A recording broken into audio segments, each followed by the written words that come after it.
Hey guys, welcome back to polytechnic study one. So guys, आपने हमारी पिछली video देखी होगी। उस वीडियो में हम करीब 14 क्वेश्चंस के करीब हम आपको सॉल्व करा चुके थे। तो आज जो स्टार्ट करने वाले हैं 15 क्वेश्चन है।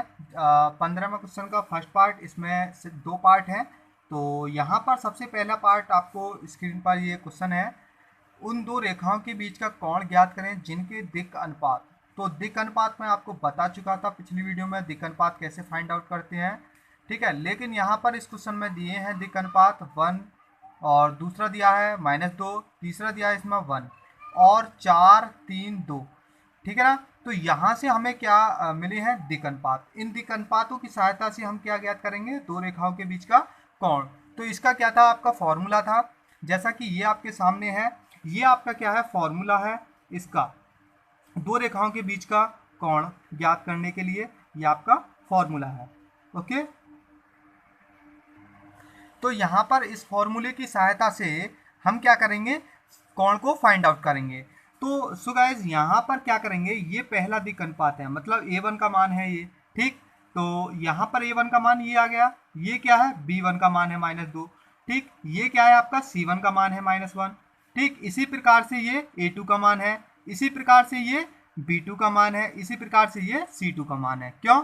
क्योंकि यहाँ पर हमारे फॉर्मूले में A1 into A2 plus B1 into B2 plus C1 into C2 upon root में 1 A1 का स्क्वायर प्लस B1 का स्क्वायर प्लस C1 का स्क्वायर इंटू फिर दोबारा रूट में इस वाले का करना है, ये वाला पार्ट, ठीक है। A2 का स्क्वायर प्लस B2 का स्क्वायर प्लस C2 का स्क्वायर।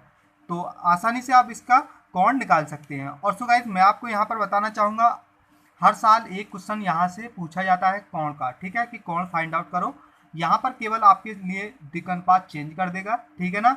तो यहाँ पर जब हम इनका मान रखेंगे तो A1 का मान क्या है, यहाँ पर 1 है, A2 का 4, B1 का -2, B2 का 3, ठीक है, C1 का मान 1, C2 का मान 2। इसी प्रकार से यहाँ पर वर्क किया तो ये आपकी कैलकुलेशन आई, ये निकलता है, ठीक है ना। यहाँ पर इसका मान क्या है, 0। अब देखो, 0 को इधर क्या है, cos थीटा बराबर है cos theta is equal to cos 0। Okay, तो cos 0 किसका मान होता है, 90 का, ठीक है, cos 90 का मान होता है ये। तो हम इसे कैसे लिख सकते हैं, cos π/2। ओके, इस प्रकार से लिख सकते हैं, क्योंकि पाई का जो मान होता है वो कितना होता है, 180 होता है। तो जब 2 से काटेंगे तो 90 आ जाएगा, ठीक है ना। तो यहाँ पर थीटा बराबर आप लिख सकते हो π/2। ये आपका क्या है, आंसर है, ठीक। नेक्स्ट क्वेश्चन देखो, नेक्स्ट क्वेश्चन सेकंड पार्ट है 15 का, ठीक है ना। ये कह रहा है कोण ही ज्ञात करना है, लेकिन यहाँ पर मैंने लिख दिया है जिनके दिक् अनुपात -2, 3, 4 तथा 3, 4, 5 है। ये क्वेश्चन 2009 में पूछा गया है, ठीक। तो मैंने आपको बता चुका हूँ कि ये क्वेश्चन हर साल परीक्षा में पूछा जाता है, कोण का फाइंड आउट निकालने के लिए, कोण फाइंड आउट। ओके, इसी प्रकार से करेंगे। और यहाँ पर A1 का मान ये है 2, ओके, ये 2 रखा हमने, और A2 का मान यहाँ पर ये है 3, ठीक। इसी प्रकार से B1 का मान 3 है और B2 का मान 4 होगा, C1 का मान क्या होगा, 4 होगा, और C2 का मान 5 होगा। इसी प्रकार से यहाँ पर वर्क कर लेंगे, 2 का स्क्वायर, 3 का स्क्वायर, 4 का स्क्वायर, 2 दूनी 4, 3 तिया 9 और 4 चौक 16 है, ठीक है। तो कितना बैठेगा, 29, ठीक। इसी प्रकार से 3 तिया 9, 4 चौक 16 और 5 पन्ना 25, टोटल बैठेगा आपका 50। तो यहाँ पर जब ये कैलकुलेशन करना है, 3 दूनी 6, ठीक, 4 तिया 12, 5 चौक 20, ये आपका आएगा 38/5√58, ठीक है। इन दोनों की मल्टीप्लाई करने के बाद ये आपका आंसर आएगा। ओके, अब यहाँ पर आपका क्वेश्चन नंबर 16 है। क्वेश्चन नंबर 16 क्या कह रहा है, ये कह रहा है कि यदि एक रेखा x और दूसरी रेखा y अक्ष की धनात्मक दिशाओं से क्रमशः कौन सा कोण बना रही है, π/4 और π/3 कोण बना रही है, ठीक है, x अक्ष से y अक्ष से। और वो कह रहा है कि z अक्ष से कितना कोण बनाएगी, मतलब x अक्ष से ये बना रही है π/4, y अक्ष से आपका ये बना रही है π/3। तो यहाँ से हमें क्या निकालना है, z अक्ष से जो बनाएगी कोण। तो यहाँ पर क्या करेंगे, cos अल्फा का मान क्या होगा, ये होगा, ठीक है, क्योंकि ये x अक्ष से होता है। तो x अक्ष से क्या होता है, l का मान होता है। जब x अक्ष से जब दे दिया जाए आपको, तो आपको लिखना है l बराबर cos अल्फा, ठीक है। तो cos अल्फा का मान क्या दिया है, π/4। तो π/4 का क्या होगा, cos 45 का मान 1/√2, ठीक। अब इसी प्रकार से m का मान होगा, ये किससे है, y अक्ष से है, ठीक है। y अक्ष से m बराबर क्या है, cos बीटा। cos बीटा का मान रखना है आपको π/3। cos 60 का मान कितना होगा, 1/2। ओके, इसी प्रकार से यहाँ पर n बराबर है, तो n बराबर cos गामा है, ठीक है, ये हमने मान लिया है। तो इसका भी मान हमने यहाँ पर क्या मान लिया है, मान लिया है यहाँ पर n, ठीक है। अब यहाँ पर हमारे पास फॉर्मूला है, पिछली वीडियो में मैंने आपको बताया था, ये L square plus M square plus N square बराबर क्या होता है, 1 होता है। यहाँ पर इन तीनों की मान यहाँ पर रख देंगे, 1/2 ये आ गया, ठीक है, क्योंकि इसका स्क्वायर करेंगे तो रूट हट जाएगा, इसका करेंगे तो 1/4 हो जाएगा, plus N square equal to 1। अब देखो इसको करेंगे, इसका सॉल्यूशन करेंगे तो कितना आएगा, 3/4 आएगा। अब 3/4 को इधर ले आएंगे, ठीक है, माइनस के हो जाएगा। ओके, समझ में आया। 4 1 4 और 4 में से 3 गया तो 1/4 आ जाएगा। तो एन का जो मान आएगा 1/2 आ जाएगा, जो कि किसके बराबर है, एन का मान यहाँ पर कॉस गामा के बराबर। तो हम यहाँ लिखेंगे cos gamma, cos gamma equal to क्या है, और ये 1/2 किसका मान होता है, 60 का मान, ठीक है, कॉस 60 का मान होता है ये। तो कॉस 60 को कैसे लिख सकते हैं, π/3। तो ये आपका क्या है, आंसर है। ओके, तो हम यहाँ पर लिख सकते हैं अतः एक्स अक्ष से कोण इजिकल टू 1/2, ये आपका आंसर है। ये क्वेश्चन वेरी वेरी इंपॉर्टेंट है, 2004, 6, 10 और भी साल ईयर में पूछा गया होगा ये क्वेश्चन, और बहुत अच्छा क्वेश्चन है, ठीक है ना। नेक्स्ट क्वेश्चन है, और ये है 17वां क्वेश्चन है ये आपका, और ये भी क्वेश्चन कई बार परीक्षा में पूछा गया है, ठीक है, बोर्ड में। तो यहाँ पर ये कह रहा है क्वेश्चन, ये कह रहा है, क्या कह रहा है, देखो यहाँ क्वेश्चन को पढ़ना है सबसे पहले। यदि एक रेखा x और y अक्षों से, ठीक है, एक x और y अक्षों तथा z अक्ष से क्रम से कौन कौन सी कोण बना रही है, अल्फा बीटा गामा, ठीक है। तो सिद्ध करें sine square alpha sine square beta plus sine square gamma equal to 2, ठीक। तो यहाँ पर क्या करना होगा, अभी जैसा कि अभी पीछे क्वेश्चन में मैंने एक फॉर्मूला बताया था, एल स्क्वायर, ये वाला L square plus M square equal to 1। तो यहाँ पर एल बराबर क्या होगा, जो कि पीछे भी मैं कई बार बता चुका हूँ, एल बराबर क्या होता है, यहाँ पर आपका कॉस एल्फा होता है, ठीक है, कॉस एल्फा। इसी प्रकार से एम बराबर क्या होगा, कॉस बीटा होगा, ठीक। अब एन बराबर क्या होगा, इसी प्रकार से कॉस गामा होगा। तो यहाँ पर इनके मान रख देते हैं। तो इसी प्रकार से ये हमने किया, ठीक, कॉस स्क्वायर एल्फा, ये क्या होगा, cos square beta cos square gamma equal to 1। अब इसको क्या करेंगे, जैसा कि यहाँ पर कॉस स्क्वायर एल्फा है, तो यहाँ पर हमारे पास एक फॉर्मूला हुआ करता था, हमने पढ़ा होगा 9th और 10th में, sine square alpha plus cos square alpha equal to 1। Okay, यहाँ से हमें कॉस स्क्वायर एल्फा की वैल्यू निकालनी है, तो किस प्रकार से करेंगे, ये साइन स्क्वायर एल्फा इधर आ जाएगा, तो cos square alpha equal to क्या होगा, 1 minus sine square alpha. Okay, तो यहाँ पर देखो अगली स्टेप में बस मैंने यही किया है, यहाँ पर 1 minus sine square alpha plus इसी प्रकार से 1 माइनस साइन स्क्वायर बीटा, इसी प्रकार से यहाँ पर कॉस स्क्वायर का क्या करेंगे, 1 minus sine square gamma equal to 1। तो यहाँ पर क्या होगा, 1 2 3, 3 को इधर ले आएंगे तो यहाँ पर क्या होगा, 2 बचेगा, माइनस से माइनस कट हो जाएगा, ठीक है। तो sign square alpha plus sine square beta, या आप ऐसा कर सकते हैं, इधर इसे इधर ले आए माइनस वाले को, इसे इधर ले आए, ठीक है, वही चीज़ रहेगी। तो यहाँ पर क्या होगा, sine square alpha plus sine square beta plus sine square gamma equal to 2। यही क्वेश्चन में आपका पूछ रहा था, इसे सिद्ध करो, ठीक है। तो आसानी से अच्छी तरीके से आपको समझ में आ गया है। नेक्स्ट क्वेश्चन देखते हैं। तो क्वेश्चन नंबर 18 सबसे पहले क्वेश्चन पढ़ना है। क्वेश्चन क्या कह रहा है, साबित करें कि बिंदु 4,7,8 ओके तथा 2,3,4 एवं बिंदु -1, -2, -1 तथा 1,2,5 से जाने वाली रेखाएं परस्पर समांतर हैं। तो मैंने आपको जब फॉर्मूले वाली वीडियो बताई थी, तो वहां पर लंब का और समांतर के दो आपको मैंने प्रतिबंध बताए थे, ठीक है। उसी प्रतिबंध के आधार पर ये सवाल सॉल्व होगा, और यहाँ से हमें सबसे पहले क्या फाइंड आउट करने होंगे, यहाँ पर दिक् अनुपात फाइंड आउट करने पड़ेंगे। तो यहाँ पर हम इसे मान सकते हैं, पहले को ए पॉइंट, इसको बी पॉइंट, इसको सी पॉइंट और इसको डी पॉइंट। ओके, सबसे पहले फर्स्ट ऑफ ऑल ये चीज हमने मानी। ओके, इसके बाद ए बी के दिक् अनुपात निकाले हमने, ठीक, इन दोनों रेखाओं के बीच। तो यहाँ पर दिक् अनुपात निकालने की जो मैंने पोजीशन थी वो मैं आपको बता चुका था कैसे निकालना है। ओके, तो यहाँ पर क्या करेंगे, ए का मान निकालना है, ठीक है। तो x2 माइनस x1 2 माइनस 4 हो जाएगा, ठीक है, 2 माइनस 4।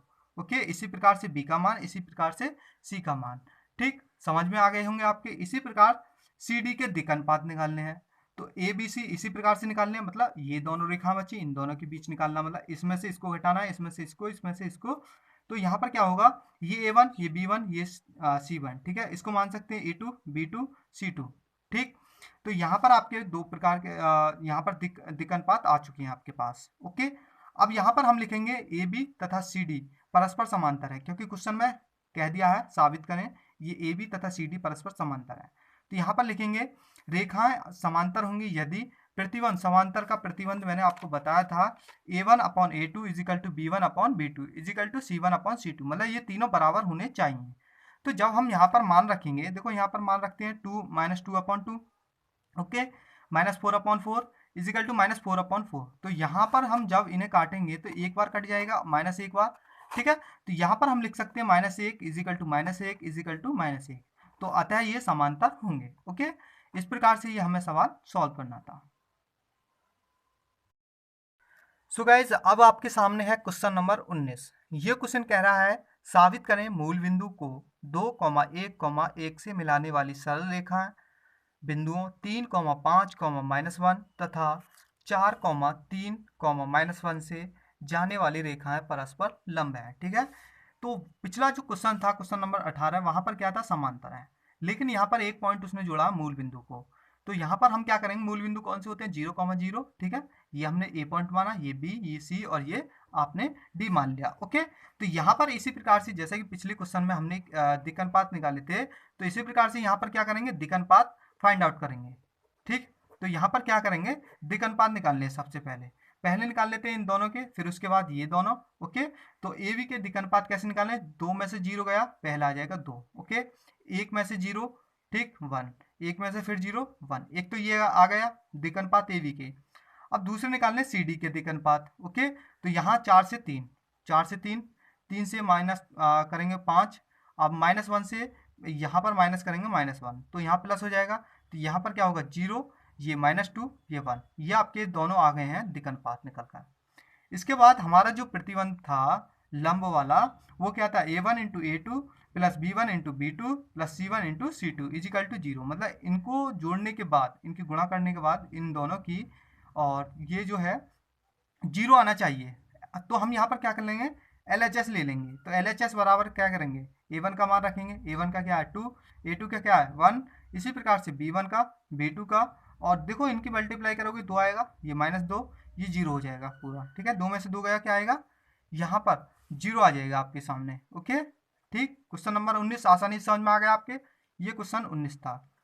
अब देखो 20वां क्वेश्चन आपके सामने है। ये क्वेश्चन क्या है, दिखाइए बिंदुओं, मतलब दिखाओ बिंदु 1, 2, 3 तथा यहाँ पर दूसरा है -1, -2, -3 को मिलाने वाली रेखाओं बिंदुओं 2, 3, 4 तथा 5, 9, 13 को मिलाने वाली रेखाओं के समांतर हैं।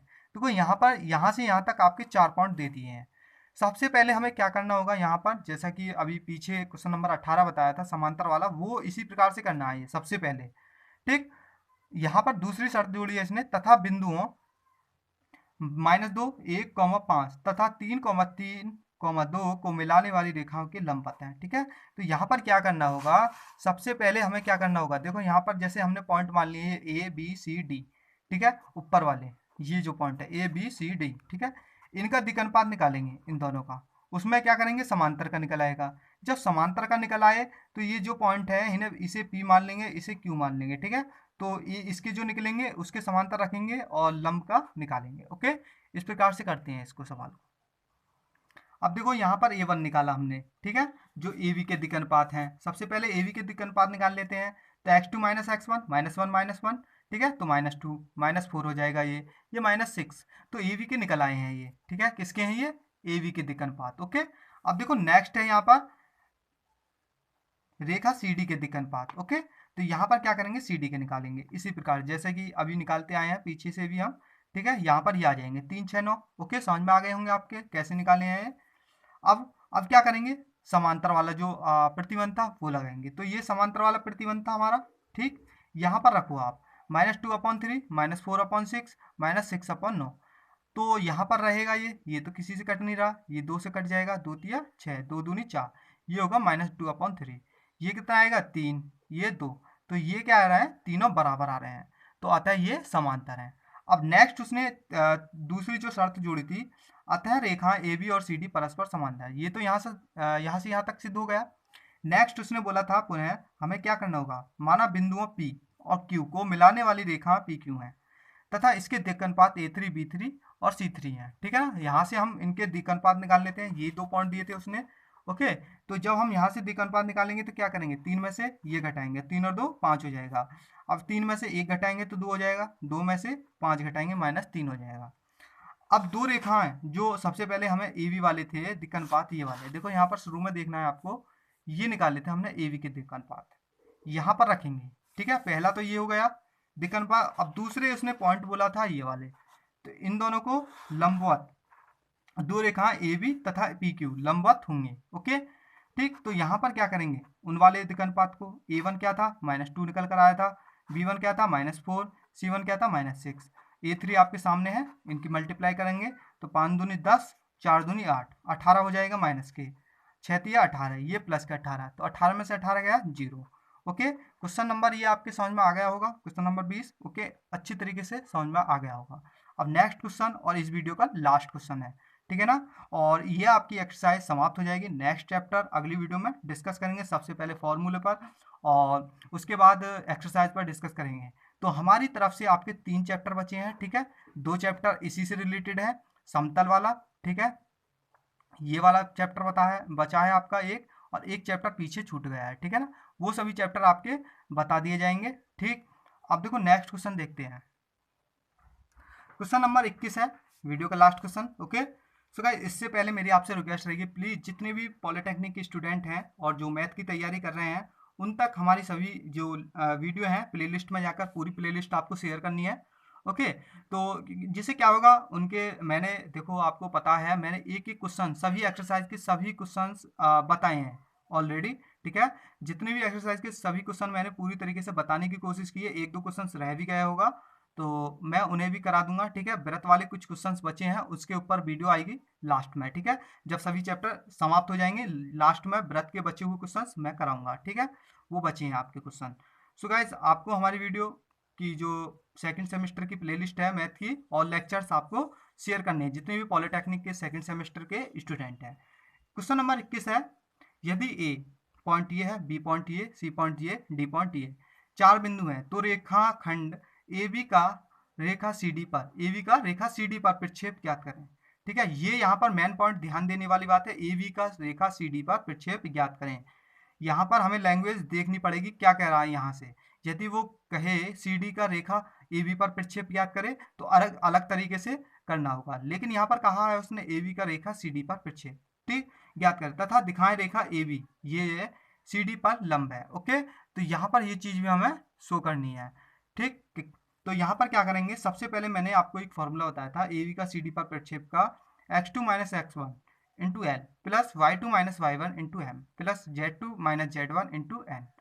तो यहाँ से सबसे पहले क्या करेंगे, सी डी जो है ये कह रहा है सी डी पर प्रक्षेप, तो हम सी डी के दिक् अनुपात निकालिए। यदि यहाँ पर कहता है ए बी के तो ए बी के दिक् अनुपात निकालते हैं, ठीक है ना, तो यहाँ पर सी डी के निकालते हैं इन दोनों के बीच, तो दिक् अनुपात आपके सामने ये आएंगे 1 2 और -2। ठीक है, समझ भी रहे होंगे कैसे आए हैं।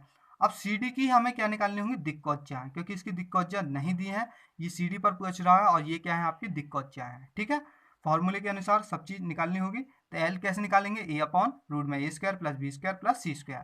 तो a square b square plus c square जब करोगे आप हल इसको तो क्या आएगा, 3 आ जाएगा यहाँ। ठीक है, 2 दूनी 4 और 4 8 और 1 ये 9, 9 से 9 को रूट से बाहर निकालोगे तो 3 होगा। ठीक है, तो 1/3 और m का मान 2/3 और यहाँ पर n का मान होगा -2/3। अब क्या करेंगे, ए बी का सी डी पर प्रक्षेप, मतलब इस वाले फॉर्मूले में आपको जो फॉर्मूला है ये वाला अभी मैंने दिखाया, ये वाले फॉर्मूले में अब सभी आपके पास मान आ चुके हैं। तो यहाँ पर एक चीज़ और दिखा दूँ मैं आपको, जो ये x2 माइनस x1 है ये कैसे निकालने हैं, ये जो ए बी के पॉइंट हैं ये वाले, ये ए पॉइंट और ये बी पॉइंट, तो यहाँ से ये घटाने हैं, जो x2 माइनस x1 करनी है ना, ए बी का रेखा सी डी पर प्रक्षेप, तो ए बी वाले निकालने हैं ये। तो यहाँ पर क्या करेंगे, 1 में से इसको घटाएंगे तो 2 हो जाएगा। ठीक है, अब ये निकालना है तो 0 में से -2। ओके, इसी प्रकार से देखो यहाँ पर ये नीचे मैंने रखे हैं। ठीक, तो ये 1 + 1 और ये मान आ गया था आपका एल का। अब देखो ये 0 -2, तो यहाँ पर क्या होगा, 0 + 2 हो जाएगा। ठीक, अब देखो ये माइनस होगा क्योंकि ये प्लस नहीं था। ठीक है, प्लस में है ये, इंटू 2/3 प्लस 3 माइनस, और यहाँ पर 3 - 4 करेंगे इंटू -2/3, ये आया था n का मान। अब इनके सॉल्यूशन करने के बाद ये कितना होगा, 1 और +1 2/3, ये कितना होगा -4/3, ये कितना है, इनकी मल्टीप्लाई करने के बाद 2/3 प्लस के। ओके, अब देखो ये कैलकुलेशन हल हो जाएगी क्योंकि इसका मान क्या है, 0 आएगा। देखो कैसे। सो गाइज यहाँ पर देखो 4 में से 4 गया तो 0, तो यहाँ पर हम लिख सकते हैं अतः रेखाएं परस्पर लंब है। सो गाइज आपको हमारी वीडियो अच्छी लगी हो प्लीज़ शेयर करना है आपको और लाइक करना है। अगर कोई समस्या है